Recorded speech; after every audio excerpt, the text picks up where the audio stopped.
আজকে সুগ্রানে অর্ধেক ভোজন হয়ে গেল। আসসালামু আলাইকুম, সবাই কেমন আছেন? আলহামদুলিল্লাহ, আমি তো ভালো আছি। আজকে আলু কুচি দিয়ে পোলাও রান্না করছি। যারা নতুন রাঁধুনি তাদের জন্য এই ভিডিওটা অনেক উপকারী। আশা করি আপনারা শেষ পর্যন্ত ভিডিওটি দেখে যাবেন। এখানে আমি 2 চামচের মতো ঘি দিয়েছি, আর তারপর পেঁয়াজ কুচি দিয়ে ভালো করে ভেজে হালকা ব্রাউন কালার হলে আমি একটা বাটিতে পেঁয়াজ বেরেস্তাগুলি উঠিয়ে নিলাম। তারপর দিয়ে দিলাম সেই পাত্রে আরো 2 চামচের মতো ঘি। আজকে ঘির উপরে পোলাও রান্না হবে।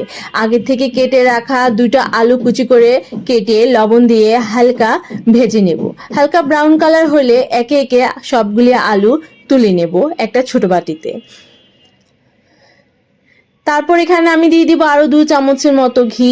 দিয়ে দিব এখানে পেঁয়াজ কুচি, রসুন কুচি। এই পোলাওতে রসুন কুচি না দিলে জমেই না।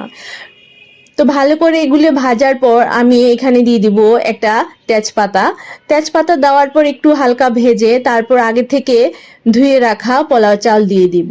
আপনারা যদি 1 ঘন্টা বা আধা ঘন্টা আগে পোলাও চাল ধুয়ে রাখেন তাহলে পোলাও রান্না করার সময় খুব ঝরঝরে হয়।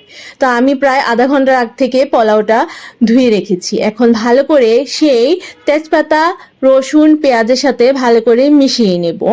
সবগুলো মিশানোর পর এখানে দিয়ে দিব স্বাদ মতো লবণ। তারপর দিয়ে দিব ভেজে রাখা সেই আলু কুচিগুলি। ভালো করে সেগুলি দেওয়ার পর মিশানোর পর খুব সুন্দর গ্রান এসেছে। আপনারা যারা নতুন রাঁধুনি তারা ঝটপট এই রেসিপিটা ফলো করতে পারেন। তারপর এখানে আমি দিয়ে দেব 3 টেবিল চামচের মতো গুঁড়োর দুধ। গুঁড়োর দুধ দিলে খুবই মজাদার হয় পোলাওটা। আমার বাচ্চারা তো চেটেপুটে খেতে বাধ্য হয়ে যায়, সাথে আপনারাও খেতে বাধ্য হয়ে যাবেন।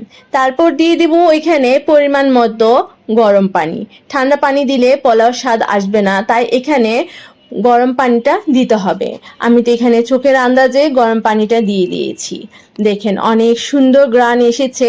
গ্রানটা তো আপনাদের কাছে পৌঁছাই দিতে পারলাম না, তাই আপনাদের কাছে অনুরোধ অবশ্যই বাসা ট্রাই করে আমাকে জানাবেন। তো এখানে আমি হালকা আঁচে পোলাওটা দমে রেখেছি। বেশি আঁচ দিলে পোলাওটা নিচে দিয়ে নরম হয়ে যাওয়ার সম্ভাবনা আছে, তো হালকা আঁচে পোলাওটা রান্না করতে হবে। অবশেষে এখানে আমি দিয়ে দিলাম সেই পেঁয়াজের বেরেস্তা, দিয়ে দিলাম ভরপুর ঘি। ঘি না দিলে তো পোলাও জমেই না।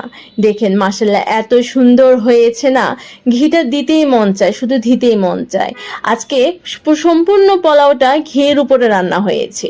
আপনারা অবশ্যই বাসা ট্রাই করে আমাকে জানাবেন। আমি আবারও বলছি আপনাদেরকে, আর কে কোত্থেকে দেখছেন অবশ্যই কমেন্ট বক্সে জানাবেন। আজ এ পর্যন্তই। সবাই ভালো থাকবেন, সুস্থ থাকবেন, নাসরিন সোনি ব্লগসের সাথে থাকবেন। আল্লাহ হাফেজ।